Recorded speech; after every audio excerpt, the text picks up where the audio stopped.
வணக்கம் மக்களே. எடப்பாடியை சொந்த மண்ணிலே வீழ்த்தணும்னு சொல்லி சசிகலா அவர்களோட அதிரடி ஆற்றத்தை பற்றி தான் நிறைய மாஜி அமைச்சர்களும் நிறைய சிக்கலான இந்த தகவலை பற்றி தான் இந்த வீடியோவில் நம்ம விரிவான ஒரு தொகுப்பாக பார்க்கலாம் வாங்க. எடப்பாடி பழனிசாமி அவர்களை வீழ்த்துறதுக்காக சசிகலா அவர்கள் ஒரு அதிரடி வியூகத்தை வகுத்திருக்காங்க. எடப்பாடியோட தொகுதியில் பாமகவோட முக்கிய பிரமுகரோட களம் தமிழக அரசியல் வட்டாரத்தில் ஒரு புதிய திருப்பமாக இருக்குதுன்னே சொல்லலாம். சசிகலா பாமகவோட இந்த கூட்டணி ஒரு தீவிர தேர்தல் வியூகங்களை அமைச்சு வருவதா தகவல்கள் இப்போ நமக்கு கிடைச்சிருக்கு.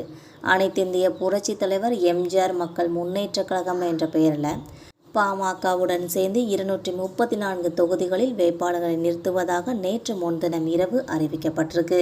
இந்த கூட்டணியோட முக்கிய இலக்கு அதிமுகவில் முன்னணி தலைவர்களாக இருக்கிற எடப்பாடி பழனிசாமி அவர்கள் மற்றும் பாமக தலைவர் அன்புமணி ராமதாஸ் ஆகியோரோட அரசியல் செல்வாக்க குறைக்கிறதா ஒரு தகவலாகவே பார்க்கப்படுது.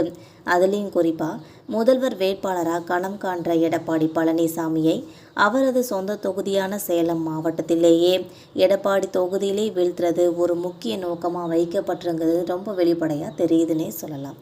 அந்த தொகுதியில் கொங்கு வேளாளர் சமூகத்திற்கு அடுத்தபடியாக வன்னியர் சமூக வாக்குகள் தான் ரொம்ப கணிசமாகவே இருக்குது.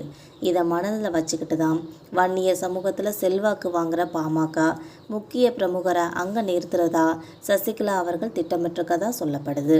பாமகவோட நிறுவனர் ராமதாஸ் அவர்கள் அன்புமணி ராமதாஸ் 2 பேருக்கும் அடுத்தபடியாக கட்சியில் முக்கிய இடம் வகிக்கிற ஒருவரை களம் இருக்கிறதுக்காக முயற்சிகள் நடைபெற்று வருவதாக அரசியல் வட்டாரங்களில் தகவல்கள் வெளியாகிருக்குது. இதோட தென் மாவட்டங்கள்லையும் அதிமுக முன்னாள் அமைச்சர்களை தோற்கடிக்கிறதுக்காக சசிகலா அவர்கள் தனிப்பட்ட கவனத்தை செலுத்தி வந்துக்கிட்டு தான் இருக்காங்கன்ற தகவலும் கிடைச்சிருக்கு.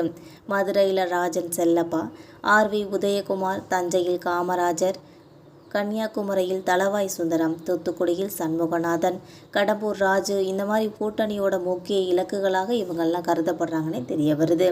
மேலும் தென்காசி மாவட்டத்தோட கடையநல்லூர் மற்றும் தென்காசி சட்டமன்ற தொகுதிகளையும் பலம் வாய்ந்த மற்றும் பொருளாதார ஆதரவு கொண்ட வேட்பாளர்களை நிறுத்துவதாக அதிமுக வேட்பாளர்களை சவாலுக்கு உள்ளாக்குற திட்டத்தை தீட்டியிருக்காங்க. கடந்த தேர்தலில் டிடிவி தினகரன் தலைமையிலான அமமுக போட்டியிட்ட தன்னோட விளைவாக அதிமுக பல தொகுதிகளில் பின்னடைவை சந்திச்சிச்சு. அதே போல் இந்த முறையும் சசிகலா ராமதாஸ் கூட்டணியோட அதிமுகவோட வெற்றி வாய்ப்பை சுமார் 75 தொகுதிகள் வரைக்கும் பாதிக்கப்படும் சொல்லி அரசியல் நிபுணர்கள் மதிப்பிடுறாங்க.